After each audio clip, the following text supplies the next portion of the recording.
నమస్తే, welcome to Swatantra. నేను మీ Rajamouli. BRS working president KTR మరోసారి కాంగ్రెస్ ప్రభుత్వాన్ని టార్గెట్ హాట్ కామెంట్ చేశారు. తనపై టన్నుల కొద్దీ కేసులు పెట్టారని, గుండు సూదంతా ఆధారం కూడా చూపించలేకపోయారని అన్నారు. తనకు కనీసం సిగరెట్ అలవాటు కూడా లేదని, కానీ తనకు డ్రగ్స్ ఆరోపణలు చేస్తున్నారు తనపైన అంటూ ఆగ్రహం వ్యక్తం చేశారు. గ్యాప్ల మాయలో పడి 6 గ్యారంటీల్లో మర్చిపోవడా అంటూ ప్రశ్నించారు. లోకేష్ తనకు తమ్ముళ్లాంటి వాడని తను చెప్పారు. డైవర్షన్ పాలిటిక్స్ తప్ప రాష్ట్రానికి చేసేదేమీ లేదని కేటీఆర్ అంటున్నారు. ఇది వాటి బిగ్ డిబేట్లో పాల్గొనడానికి మనతో పాటు సాదిక్ విశ్లేషకులు ఉన్నారు. మా మద్దుల గాల్రెడ్డి గారు రాష్ట్ర కాంగ్రెస్ నాయకులు ఉన్నారు. అదేవిధంగా కర్నె అరవింద్ బీఆర్ఎస్ రాష్ట్ర నాయకులు మరికొద్ది చెబుతారు. ఎందుకంటే రాజు నేత బీజేపీ రాష్ట్ర అధికార ప్రతినిధి కూడా మరికొద్ది దేశంలో జాయిన్ అవుతారు.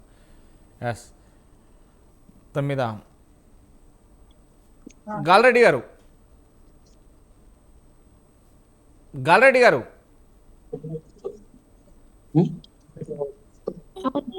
గాల్రెడ్డి గారు నా వాయిస్ వినబడుతుందా అండి? గాల్రెడ్డి గారు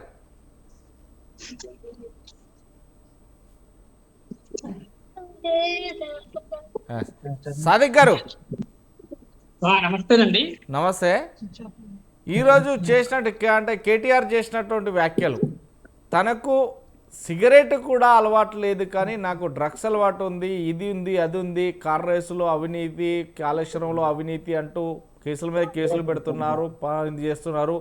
ఆ పక్క రాష్ట్రంలో ఉన్నటువంటి మంత్రి లోకేష్ తోటి నాకు సంబంధాలు అర్ధరాత్రి కలుస్తారు అంటూ అపనిందలు ఇస్తున్నారు. కానీ అతను నాకు తమ్ముడు లాంటి వారు, కలిస్తే పట్టకబట్టీలే కలుస్తాను కానీ అర్ధరాత్రిలు కలవడం నాకు అవసరమా అంటూ కూడా తను వ్యాఖ్యలు చేయడం, ఇదంతా కూడా సూటిపోటి మాటలతోటి చేయడం తప్ప 6 గ్యారంటీలు మాత్రం అమలు చేయలేకపోతుంది ఈ ప్రభుత్వం అంటూ కూడా తను వ్యాఖ్యలు చేసిన. అంటే ఎలా చూడవచ్చు?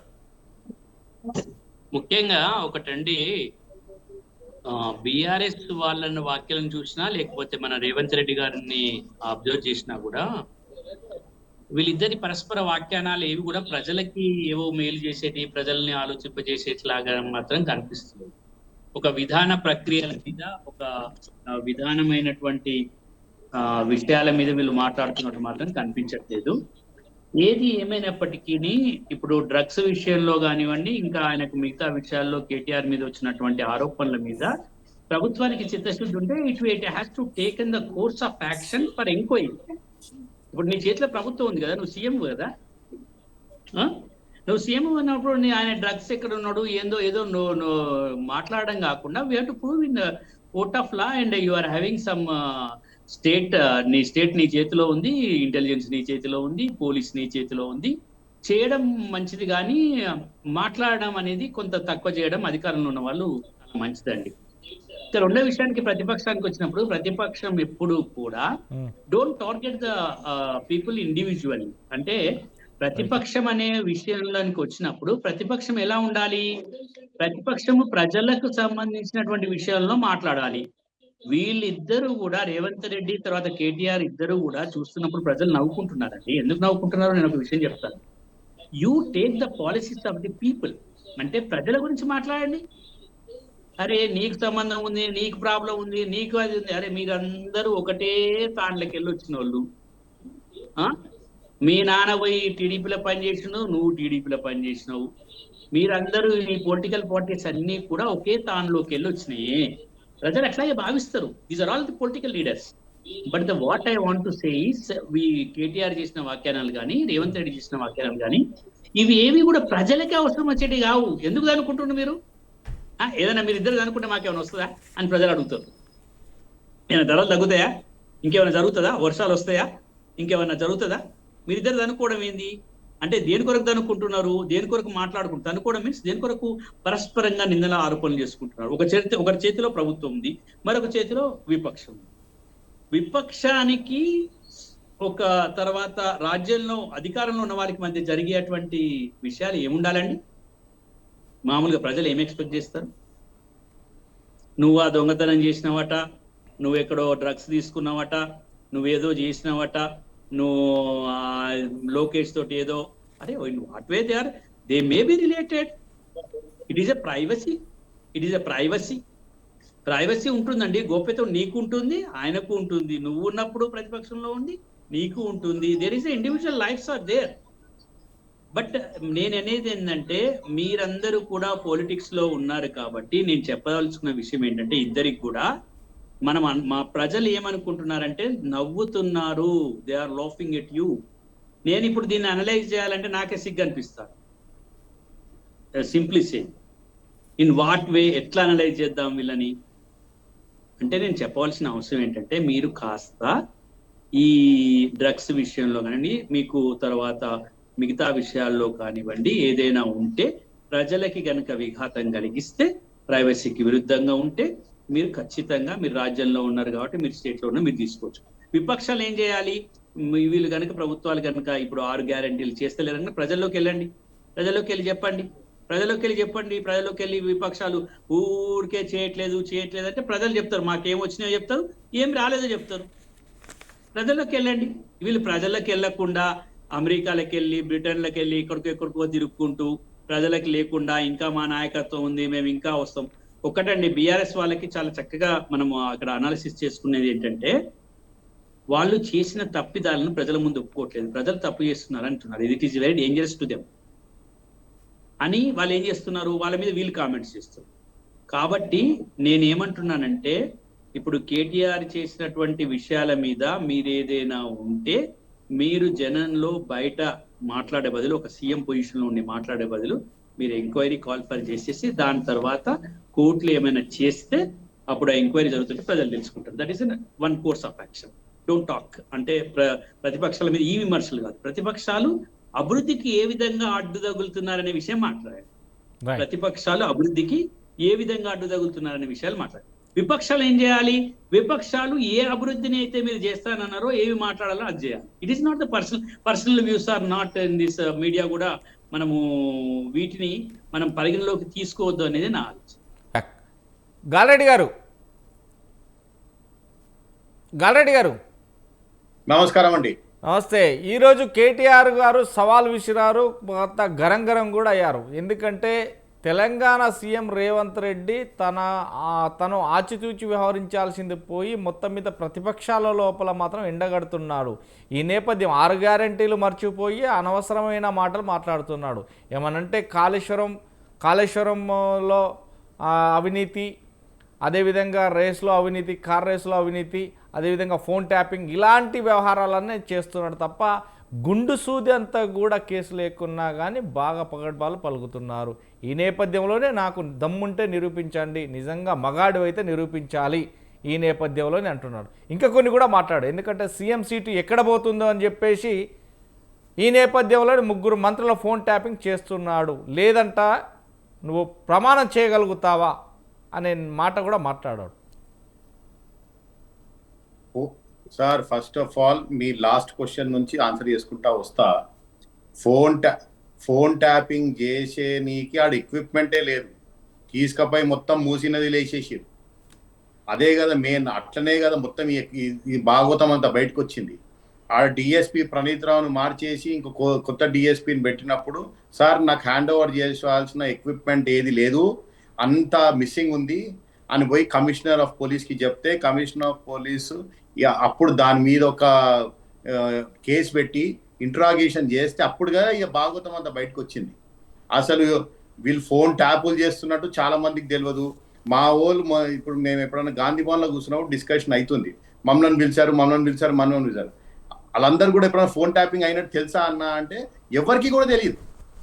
ఫోన్ ట్యాపింగ్ అవుతున్నట్టు మాకు ఏర్పడలేదు సార్. కానీ సో ఇప్పుడు రేవంత్ రెడ్డి గారికి ఫస్ట్ ఆఫ్ ఆల్ కర్మ పట్టలేదు.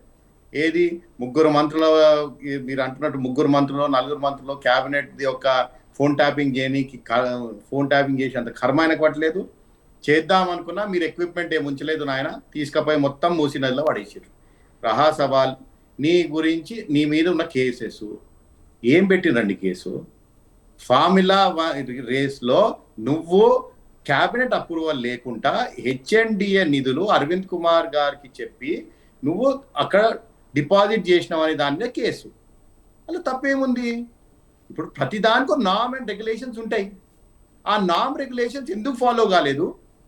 దాంట్లో ఉన్న అంతర్యం ఏమిటి అని చెప్పేసి కేసు పెట్టిర్రు. అలా తప్పేముంది? ఇప్పుడు నిధులు ఇష్టం వచ్చినట్టు వాడుకోవచ్చా సార్? పబ్లిక్ నిధులను ఒక మంత్రి హోదాలో నువ్వు చెయ్యాలన్నా ఒక ప్రొసీజర్ ఉంటుంది. ఆ ప్రొసీజర్ని నువ్వు ఫాలో కాలేదు అని పిలిచి అడుగుతున్నాము. ఇప్పుడు anything which has to go, ఏదైనా ఒక ఎంక్వైరీలకు పోవాలన్నప్పుడు నువ్వు అది ఎంక్వైరీ చేయాల్సిందే. దాంట్లో తప్పేముంది? కేసులేంది, గుండు సూదేంది, మన్నేంది, మశానం ఏంది?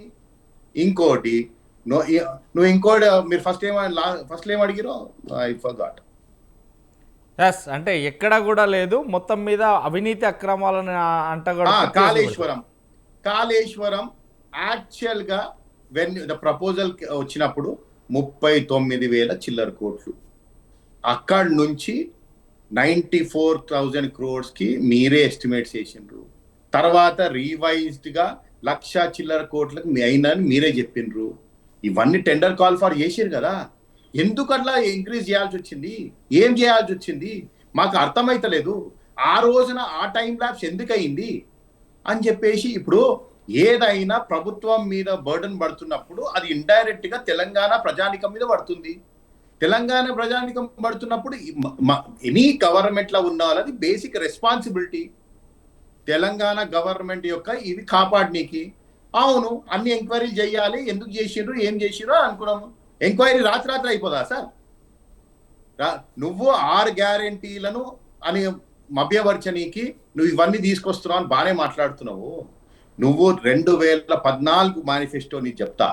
2014 మేనిఫెస్టోలా నువ్వు దళితులకు 3 ఎకరాల భూమి అండ్ డబుల్ బెడ్రూమ్ ఇల్లులు అన్నావు. 10 ఏళ్ళు చేసినావు, ఇచ్చినావా? 10 డబుల్ బెడ్రూమ్ ఇల్లు ఎన్ని ఇచ్చినావు? ఎందరికి 3 ఎకరాల భూమి ఇచ్చినావు? 10 ఏళ్ళు శాసనం చేసినావు, పరిపాలన చేసినావు, దిగిపోయినావు, మళ్ళీ ఇప్పుడు పెద్ద ప్రగణాలు పలుకుతున్నావు. ఏది? మేము 6 గ్యారెంటీలు ఇచ్చినాం, రాగానే ఉచిత బస్సు అయిపోయింది. కంటిన్యూస్గా ఒక్కొక్కటి చేసుకుంటా వస్తున్నాం. మిగతా అన్ని కూడా 100%గా బిఫోర్ ఎలక్షన్స్ మాకు కూడా ఒక పరీక్ష ఉంటుంది. అవి ఎలక్షన్స్ అయ్యే లోపే ఒక చెప్పుకోవడానికి, ప్రజానికాన్ని చెప్పుకోవడానికి మనం ఒక స్ట్రాటజీ ప్రకారం పోవాలి. డెఫినెట్గా అన్ని కూడా చేసే ఆలోచనలో ఉన్నాం. మా ముఖ్యమంత్రి గారు 15,000 కోట్లు మన ఆదాయం ఉంది, దాంట్లోకి వెళ్ళి ఇట్లా వేయలేమా అని చెప్పి ఒక ప్రణాళికతో వచ్చిర్రు. వాళ్ళతోన వచ్చినప్పుడు ఆడ మీరు చూసేవారికి ఇన్ని అప్పులు, ఇన్ని సర్వీసింగ్ లోన్స్ ఎందుకండి? హైయెస్ట్ ఇంట్రెస్ట్ మీద మీరు లోన్లు ఎందుకు తీసుకున్నారండి? అవసరం ఏముంది? అసలు గవర్నమెంట్లకు ఎంత ఇంట్రెస్ట్ మీద లోన్లు ఇస్తారు? మీరు ఏం రేట్ ఆఫ్ ఇంట్రెస్ట్తో లోన్లు తీసుకున్నారు? అంత అవసరం ఏముండే? తీసుకోవద్దు కదా. నువ్వు ప్రజా యొక్క సొమ్ము దుర్వినియోగం చేయొద్దు కదా.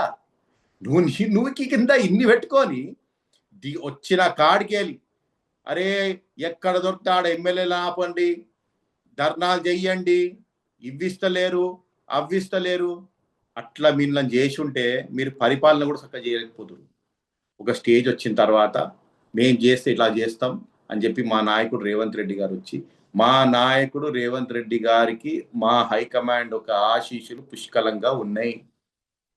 రాహుల్ గాంధీ గారు, మల్లికార్జున్ ఖర్గే గారు, రాహుల్ గాంధీ గారు ఇవాళ మా leader of opposition, Mallikarjun Kharge గారు మా ఏఐసిసి ప్రెసిడెంట్, సోనియా గాంధీ గారు మా పెద్ద లీడరు, వీళ్ళందరి ఆశీస్సులు ఆయన పుష్కలంగా ఉన్నాయి. ఆయన ఎవ్వరికి భయపడాల్సిన అవసరం లేదు. ఆయన ప్రజల యొక్క చరిష్మా గల లీడర్. మాకు ఆయనతోని కాంగ్రెస్ పార్టీ మాకు 92 లక్షల ఓట్లు వచ్చినాయి. సో ఉట్టిగానే రాలే. మేము ఇట్లా మీరేందో ఇట్లా చేస్తే రాలే. ఆయన నమ్మిండ్రు, ప్రజలందరూ నమ్మిండ్రు, ఒక్కొక్కటిగా చేసుకుంటా వస్తుండు. హైడ్రా ఒక మంచి పరిణామము. అందరికన్నా ముఖ్యం సన్నబియ్యం, ఇంద్రమ్మ ఇల్లులు ఇవాళ కూడా సార్ మీ ఇస్తే మీ ఎమ్మెల్యేలే పోయి పంచుకుంటారు కదా. మీరు ఇచ్చే పాపాన కూడా పోలేదు కదా. మాకు ఇవాళ ఎన్నో ఇల్లులు 3,500 పర్ కాన్స్టిట్యున్సీ ఇస్తున్నాం కదా. ఈ ఫైనాన్షియల్ ఇయర్ లోపల ఆ ఇల్లులు అయిపోతాయి కదా. ఏమి మీకు అవన్నీ కనిపిస్తలేవా? అట్లా అంటే మేము 10 ఏళ్ల క్రితం మీరు ఇచ్చిన 3 ఎకరాల భూమి, డబుల్ బెడ్రూమ్, అవన్నీ గురించి మాట్లాడితే శాంతాడంతా మాట్లాడితే మీకు విజ్ఞతగా ఉన్నది. మీరు 10 ఏళ్ళు పరిపాలన చేసిండ్రు, ఇష్టం వచ్చినట్టు మాట్లాడకండి.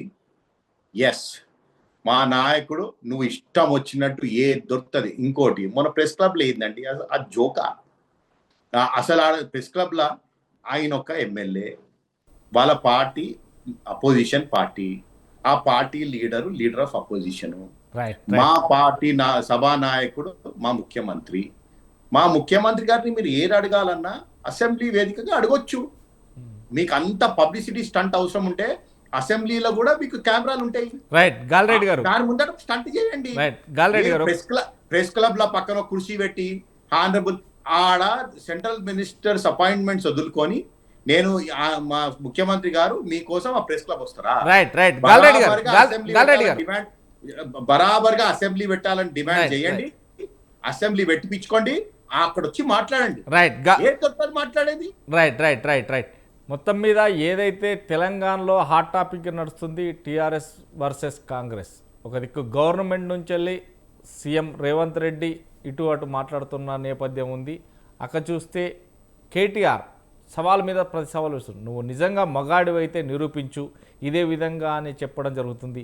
ఆరోపణలు చేయడం కాదు, నిరూపించాలి. లేదంటే నువ్వు ఫోన్ ట్యాపింగ్ చేస్తున్నావు, ఫోన్ ట్యాపింగ్లో మమ్మల్ని ఇరికిస్తున్నావు, ఇప్పుడు 3 మంత్రులు నీ సీఎం సీట్ కాపాడుకోవడానికి 3 మంత్రుల ఫోన్ ట్యాపింగ్ చేస్తున్నావు, లేదంటే తీసుకొచ్చి ప్రమాణం చేసి చెప్తావా? ఇలాంటి మాటలు ఎంతవరకు కరెక్టు ఏంది? ఈ నేపథ్యంలోనే ఇప్పుడు మనం చూస్తున్నాం. రాజునేత గారు,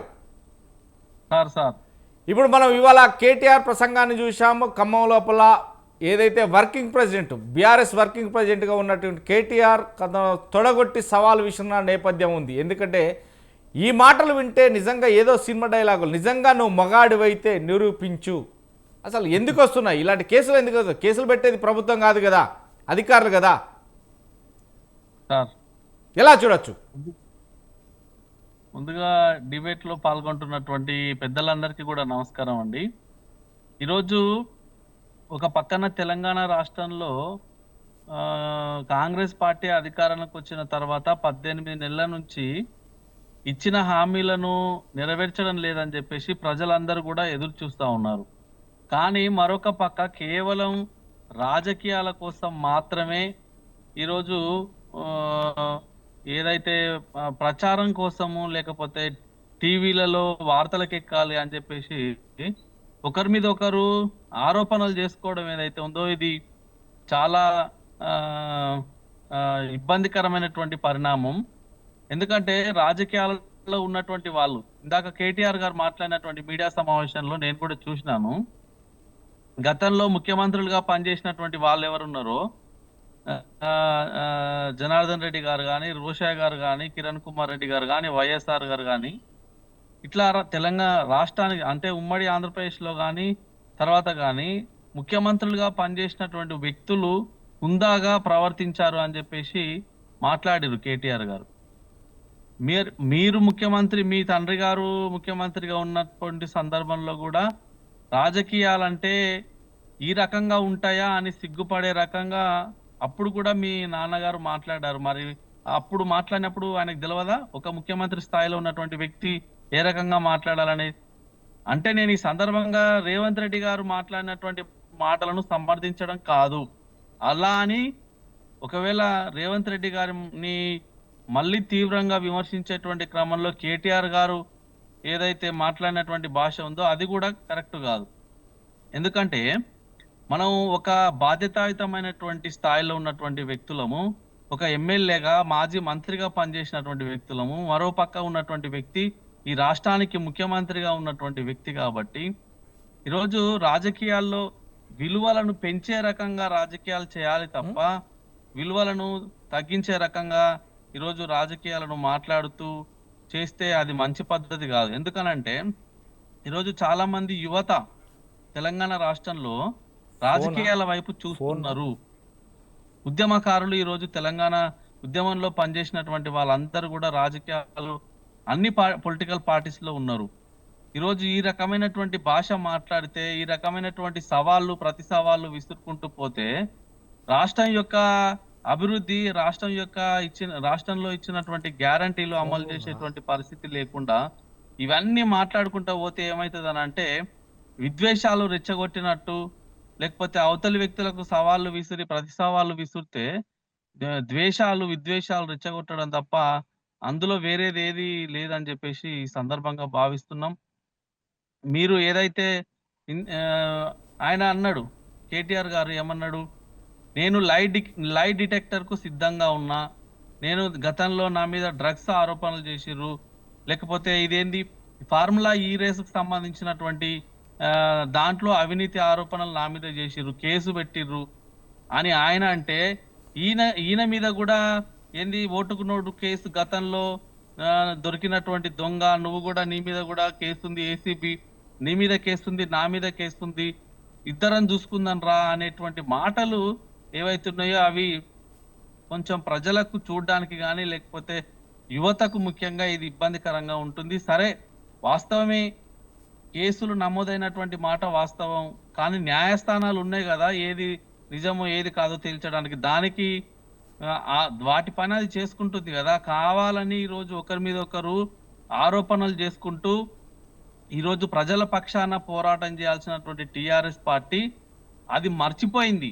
ప్రజల పక్షాన పోరాటం చేసేటువంటి ఆ పోరాట పటిమని ఈరోజు టిఆర్ఎస్ పార్టీ మర్చిపోయింది. ఒక పక్క ఏదైతే 6 గ్యారంటీలు 420 హామీలు ఇచ్చినటువంటి కాంగ్రెస్ పార్టీ అధికారంలోకి వచ్చిన తర్వాత ఏదో గతంలో మా మీద కేసులు పెట్టారు, మమ్మల్ని జైలుకు పంపారు కాబట్టి మేము కూడా అదే రకంగా ఏమంటారు దాన్ని కక్ష తీర్చుకోవాలనేటువంటి ధోరణిలో పోతున్నట్టుగా కనపడుతుంది తప్ప మీరు ఇచ్చినటువంటి గ్యారంటీలను, మీరు చెప్పినటువంటి హామీలను అమలు చేసే వైపుగా ఈ రాష్ట్రంలో పనిచేయాలని మేము ఈ సందర్భంగా కోరుకుంటున్నాం. ఎవరైతే ఈరోజు ఆరోపణలు ఎదుర్కొంటున్నారో అవి కోర్టులలో కేసులు నడుస్తున్నప్పుడు ఒక బీయింగ్ అండ్ అడ్వకేట్ గా నేను చెప్పదలుచుకున్నా, కోర్టులలో అవి తేలే వరకు కూడా అందరూ కూడా సంయమనం పాటించాలి. అంతే తప్ప రాజకీయంగా ఆరోపణలు చేసుకోవడానికి, ప్రత్యారోపణలు చేసుకోవడానికి, విద్వేషాలను రెచ్చగొట్టడానికి, దీనివల్ల ఏమైతుందంటే నేను ఒక చిన్న ఎగ్జాంపుల్ చెప్తాను. గతంలో మనం కాంగ్రెస్ పార్టీకి సంబంధించినటువంటి మీటింగ్లలో చాలా సందర్భాల్లో గమనించినాం. ఏంటి, ఒక నాయకుడు వాళ్ళ నాయకులు అంటే ఎమ్మెల్యేలు కానీ లేకపోతే ఎంపీలు కానీ లేకపోతే మంత్రులు కానీ ఎవరైనా కానీ పిసిసిలో ఉన్నటువంటి వాళ్ళు కానీ ఏదైనా ఒక బహిరంగ సభలో మాట్లాడేటప్పుడు ఏమవుతుందని అంటే వాళ్ళు విద్వేషాలు రెచ్చగొట్టేటట్టు మాట్లాడి వాళ్ళ పని అయిపోయిందని అనుకుంటారు. కానీ ఆ రకంగా విద్వేషపూరితాలు రెచ్చగొట్టే మాటలు మాట్లాడి కింద ఉన్నటువంటి కార్యకర్తలకు ఎలాంటి మీరు సందేశాన్ని ఇవ్వదలుచుకున్నారు? మీరు చూడలేదా, మనం గతంలో ఎన్నో సందర్భాల్లో తెలంగాణ రాష్ట్రంలో కాంగ్రెస్ కార్యకర్తలు వాళ్ళే కొట్టుకున్నటువంటి పరిస్థితి చాలా సందర్భాల్లో మనం గమనించినాం. అక్కడ ఉన్నటువంటి కుర్చీలు గాల్లో ఎగురుతాయి, అక్కడ ఉన్నటువంటి టేబుళ్ళు కింద పడేస్తారు, గల్లాలు పట్టుకొని కొట్టుకుంటారు. అంటే దీని అంతటికి కారణం ఏంటంటే ఒక ముఖ్యమైనటువంటి నాయకులుగా ఉన్నటువంటి వ్యక్తులు, శాసనసభలో సభ్యత్వం ఉన్నటువంటి వ్యక్తులు, శాసన మండలిలో సభ్యత్వం ఉన్నటువంటి వ్యక్తులు, పార్లమెంటు సభ్యులుగా ఉన్నటువంటి వ్యక్తులు పూర్తిగా సంయమనం పాటించి ఈరోజు హుందాతనమైనటువంటి రాజకీయాలు చేయాల్సినటువంటి అవసరం ఉన్నది. అలా కాకుండా ఈరోజు కింది స్థాయి కార్యకర్తల లెక్క ఈరోజు ఎమ్మెల్యేలు, ఎంపీలు, మాజీ మంత్రులు, ముఖ్యమంత్రులు మాట్లాడడం అది మంచి పద్ధతి కాదు. ఎందుకంటే దీనివల్ల రాబోయే తరాలకు కానీ యువతకు కానీ మనం ఇచ్చేటువంటి సందేశం ఏముందని ఒకసారి అందరం కూడా ఆలోచన చేయాల్సినటువంటి అవసరం ఉంటుంది. నిజంగా టిఆర్ఎస్ పార్టీ ఒకవేళ మాట్లాడదలుచుకుంటే, ఆ పార్టీలో ఉన్నటువంటి నాయకులు మాట్లాడదలుచుకుంటే ప్రజల పక్షాన మీరు మాట్లాడండి, ప్రజల పక్షాన కొట్లాడండి. ఈరోజు 6 గ్యారంటీలు ఏమైనాయని మీరు కొట్లాడండి. వాటిని వదిలేసి ఈరోజు అనేక రకాలైనటువంటి విద్వేషపూరితంగా మాట్లాడడం, మళ్ళా మీరు మాట్లాడిరని వాళ్ళు మాట్లాడడం, ఇది ఎంటర్టైనింగ్ గా ఉందేమో తప్ప ప్రజలకు మాత్రం దీనివల్ల ఒరుగుతున్నది ఏమీ లేదు. ప్రజలకు మాత్రం దీనివల్ల వచ్చేది కూడా ఏమీ లేదు. మీరు ఇచ్చినటువంటి గ్యారంటీలను అమలు చేయాలి. భారతీయ జనతా పార్టీ ఆధ్వర్యంలో మేము సమస్యల మీద అనునిత్యం పోరాటం చేస్తున్నాం. మీకు తెలుసు, మొన్న విద్యా వ్యవస్థలో జరుగుతున్నటువంటి అన్యాయాల మీద మేము పోరాటం చేస్తున్నాము.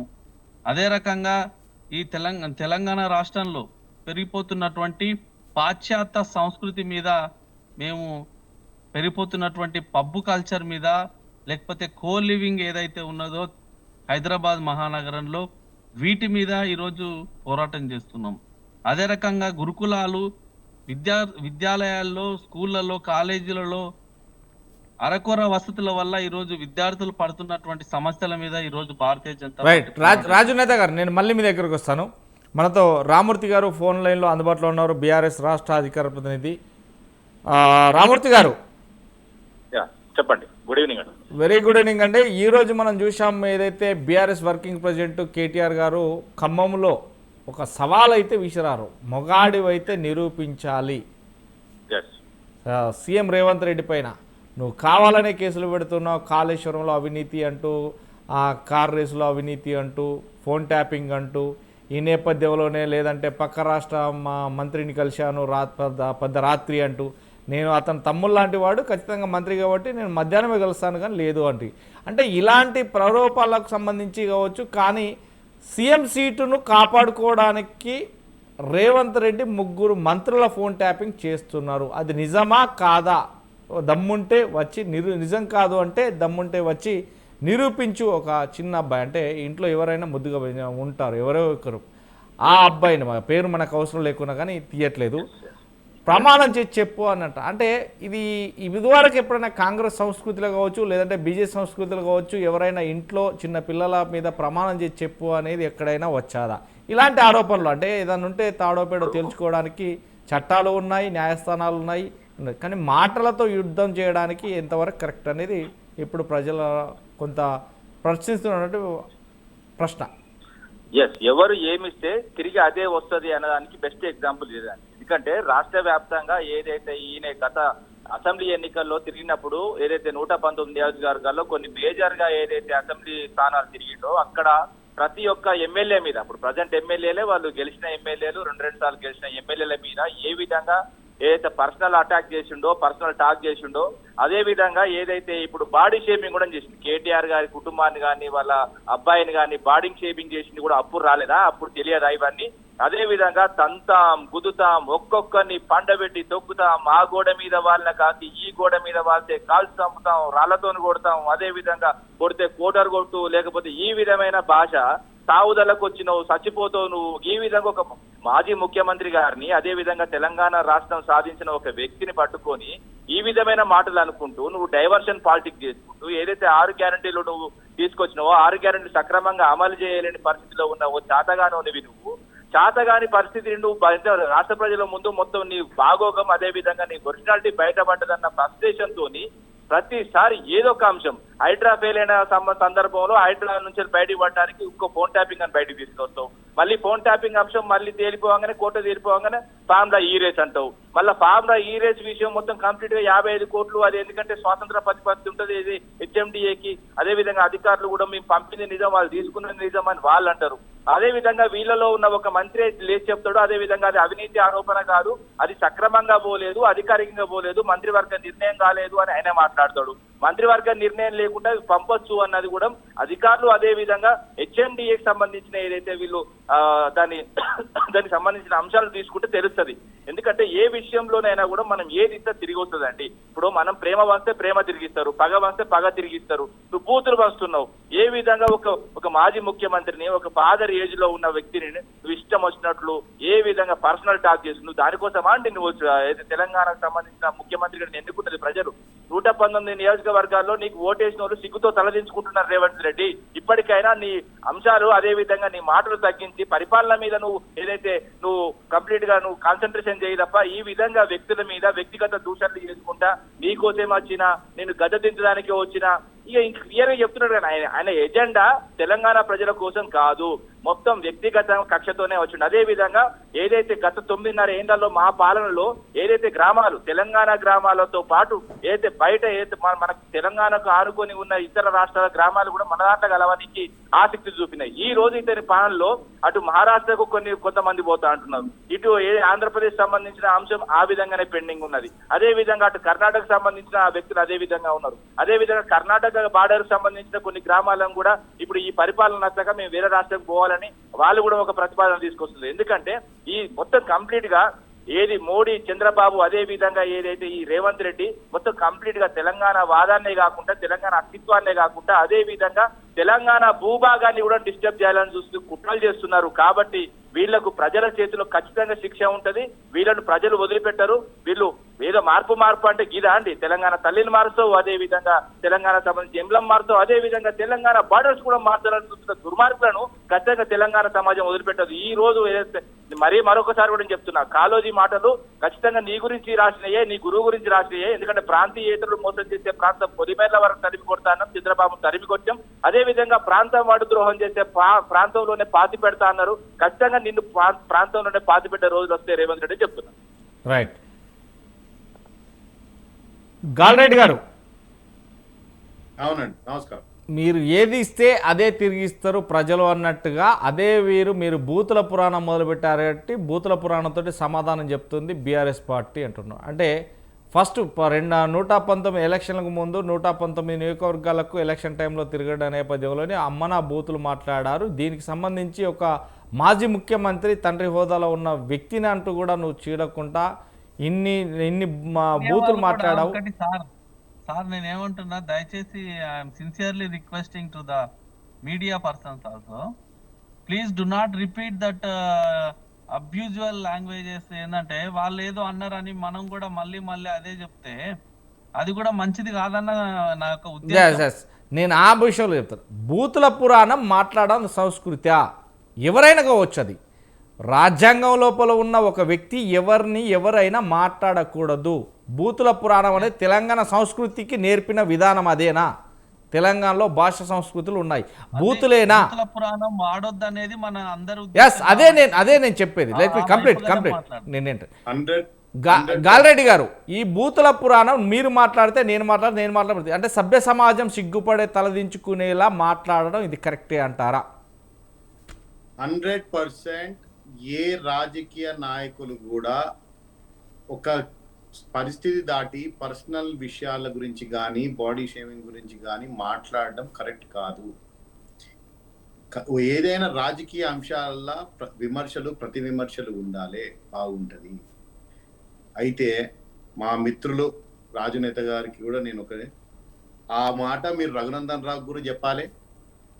మీ పార్టీలు ఉన్న మీ పార్టీ ఎమ్మెల్యే, మీ పార్టీ ఎంపీ ఎన్ని బూతు పురాణం, ముఖ్యమంత్రి గారిని పట్టుకొని పొట్టోడా ఆయన ఏందో 6 అడుగులు ఉన్నాడు, ఆయనను పట్టుకొని ఈయన పొట్టోడా అంటాడు. సో నేను అంతవరకే మాట్లాడతా. అది మీరు ఇంటర్ గెలిచి రచ్చగలవాలంటూ ఫస్ట్ ఇల్లుని చూసుకోండి, మీ ఇంట్లో నాయకులకు చెప్పుకోండి, తర్వాత మీరు అన్నది కరెక్ట్, నేను ఏకీభవిస్తున్నా. అయితే బీఆర్ఎస్ అధికార ప్రతినిధి గారు రామ్మూర్తి గారికి నేను జవాబు, అసలు ఈ భాష ఇలాంటి వాడకము ఈ సమాజానికి నేర్పించిందే కేసీఆర్. ఈ భాష నేర్పించింది కేసీఆర్ కాదా? ఈ తెలంగాణ సమాజం అన్ని గమనిస్తుంది. ఇప్పుడు మేం చేసింది ఏంది మోసమా? మీరు 3 ఎకరాల భూమి ఇస్తా అన్నది మోసం కాదా?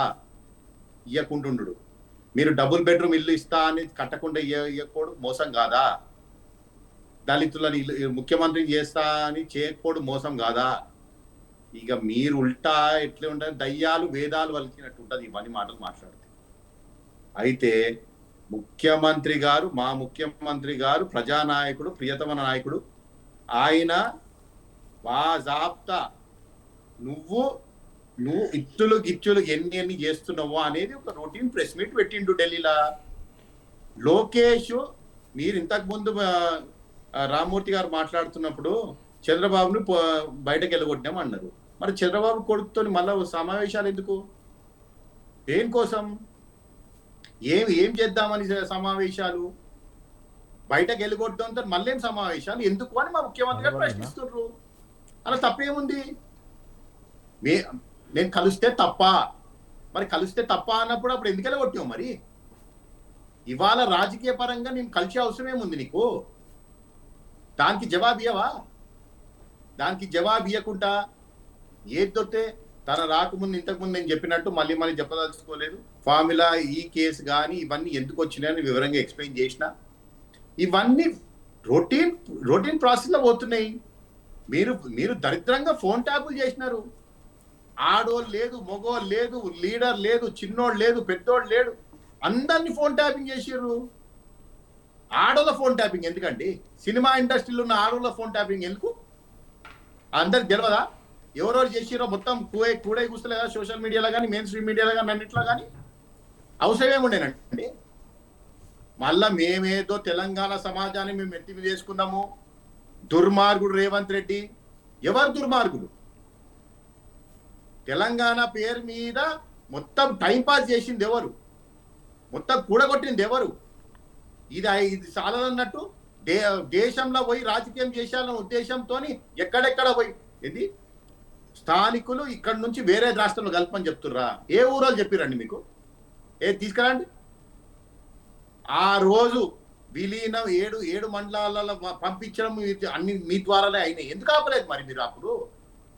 ఇవాళ ఎవరు పోతామంటారు?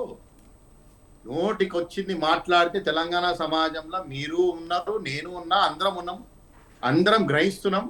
అందరం గ్రహించినాం కాబట్టే బాజాబ్తా క్లియర్ మెజారిటీతో గవర్నమెంట్ వచ్చింది. మీరు అది జీర్ణించుకోలేకపోతున్నారు. తెలంగాణ సమాజం అంటే మేం నలుగురమే, కల్వకుంట్ల కుటుంబమే. ఆ భ్రమలకెళ్ళి బయటకు రండి. ఫస్ట్ తెలంగాణ సమాజంలో 4 కోట్ల మంది ఉన్నారు. 4 కోట్ల మందిలో డిఫరెంట్ చదువుకున్న వాళ్ళు ఉన్నారు, మేధావులు ఉన్నారు, అందరు ఉన్నారు. వాళ్ళు ఏదో క్రమంలో తెలంగాణ కోసం బాగు చేసేనికి ఇవాళ రేవంత్ రెడ్డి అయితే మాకు కరెక్ట్ అనే ఉద్దేశంతో ఓటు వేసిండు, అయిపోయింది. బాజాబ్తా మా ముఖ్యమంత్రి గారు 10 ఏళ్ళు పరిపాలిస్తారు. ఖచ్చితంగా ఆ ప్రజల ఆశీస్సులు ఉంటే ఇంకో 20 ఏళ్ళు కూడా పరిపాలిస్తారు. అది ఎప్పుడైనా అది పూర్వం, అది ఫ్యూచరిస్టిక్. ఆ ఫ్యూచరిస్టిక్ గురించి ఊకే మాట్లాడడమే.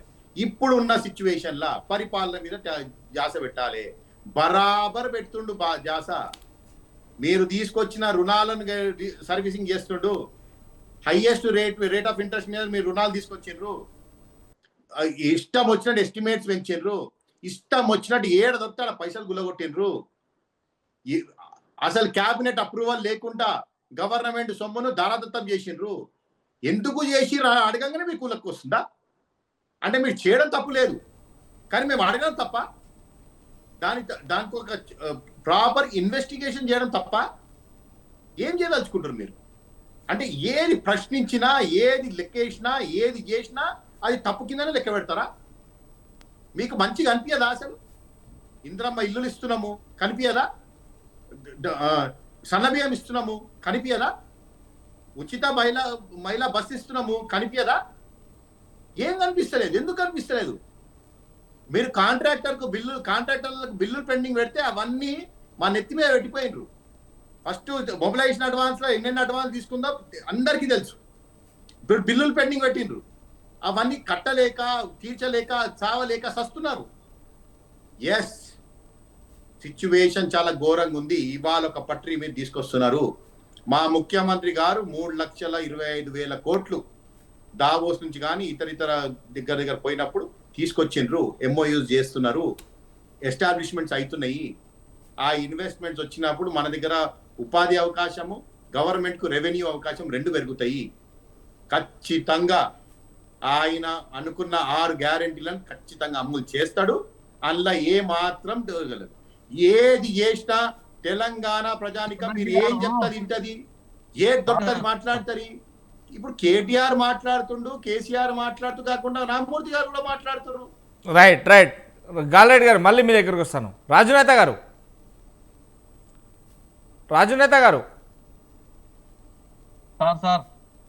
రాజునేత గారు మనం తెలంగాణలో పుట్టి పెరిగింది ఒకరినొకరు ఇచ్చిపుచ్చుకునే ధోరణిలో, లేదు అంటే నీ మీద ఆరోపణలు వస్తే నిరూపించుకోవడానికి మాత్రం ఉంటుంది. కానీ ఒకరంటే ఒకరు ఇలా తిట్టుకోవడం సభ్య సమాజానికి శ్రేయస్కరం కాదు.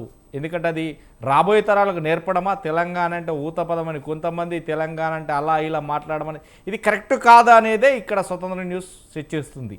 దీన్ని కరెక్ట్ కాదు. ఎందుకంటే గవర్నమెంట్ అధికారులైనా, గవర్నమెంట్లో ఉన్న నాయకులైనా ఇలాంటివి చేయకూడదు అనేది మాత్రమే ఇది తీసుకొస్తున్న ప్రక్రియ అండి.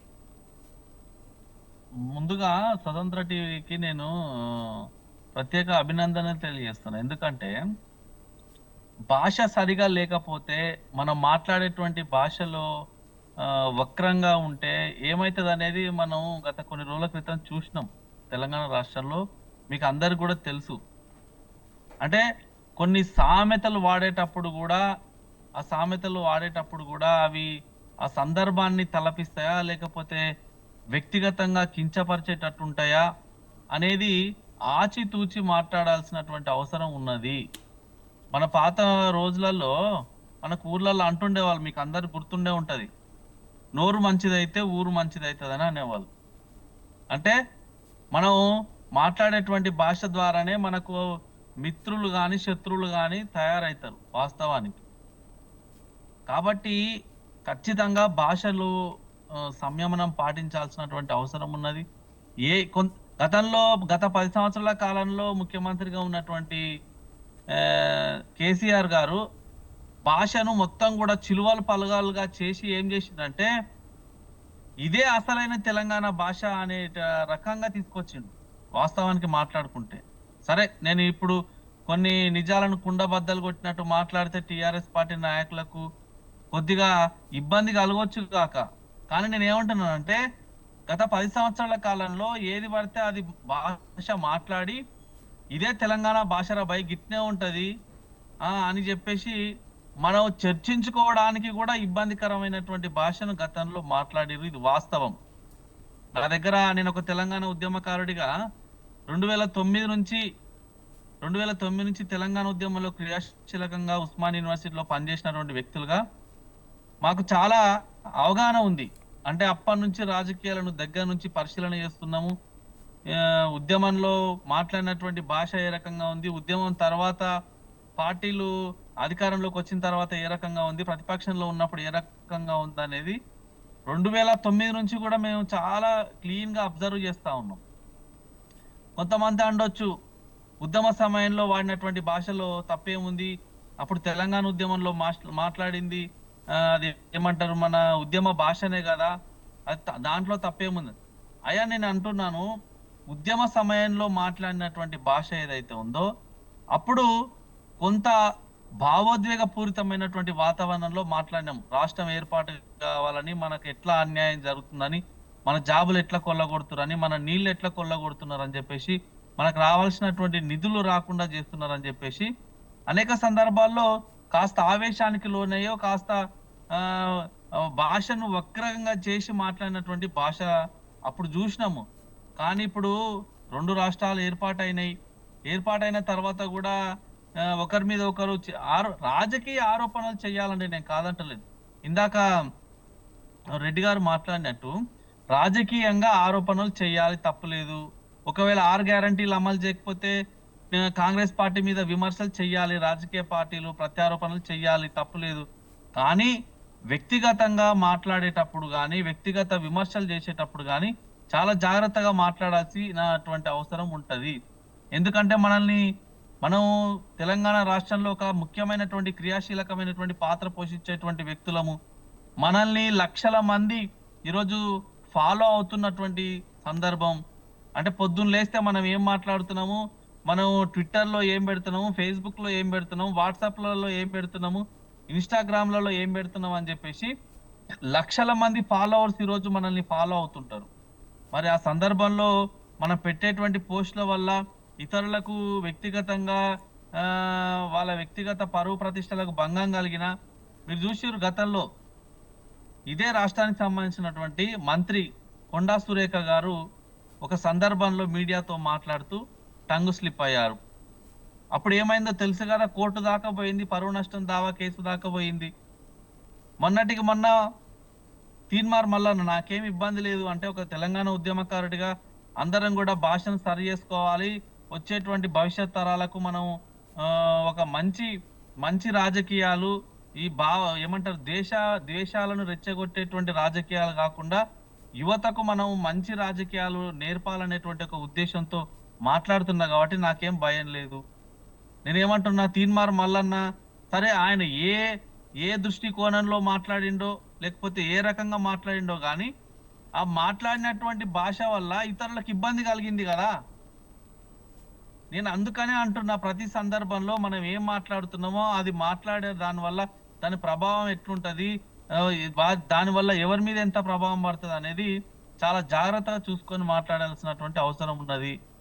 కాబట్టి నేను ఒక తెలంగాణ ఉద్యమకారుడిగా పర్సనల్గా చాలా బాధపడుతున్నా. ఇప్పుడు తెలంగాణ రాష్ట్రంలో ఉన్నటువంటి ఈ టిఆర్ఎస్ పార్టీ, కాంగ్రెస్ పార్టీలో ఉన్నటువంటి నాయకులు, ఇందాక అన్నగారు మాట్లాడుతూ చెప్పిర్రు ఏమని, మీ పార్టీలో బీజేపీలో ఉన్నటువంటి రాజకీయ నాయకులు ఎవరు, మన రఘునందన్ రావు గారు అయితేనేది, బండి సంజయ్ గారు అయితేనేది అని చెప్పేసి వాళ్ళను కూడా భాషను సరి చేసుకోమన్నారు. వాళ్ళు ఎప్పుడు కూడా వ్యక్తిగతమైనటువంటి విమర్శలు చేయలేదండి. For your kind information. రాజకీయంగా లేదంటే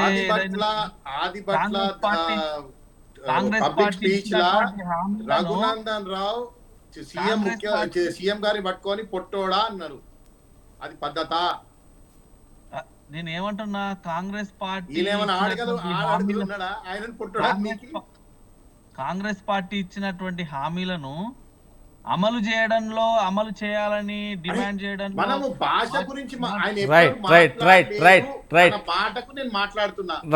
రాజునేత గారు గాల్రెడ్డి గారు గాల్రెడ్డి గారు సమయం సందర్భం చెప్తున్నా.